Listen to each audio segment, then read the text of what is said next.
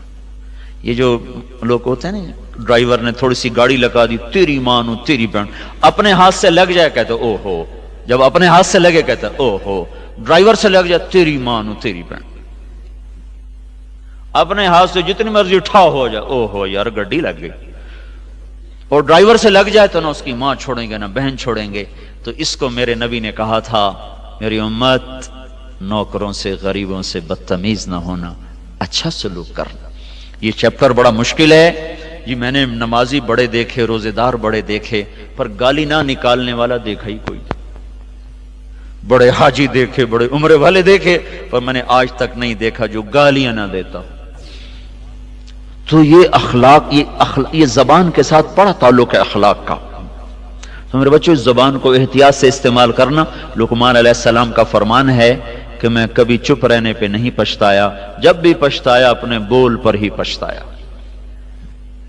تو اس لیے نا اپنے غصے کو پینا، ابھی سے اس کی پریکٹس کرو۔ بس یہ طبیعت ہوتی ہے، جلدی سے غصہ آ جاتا ہے۔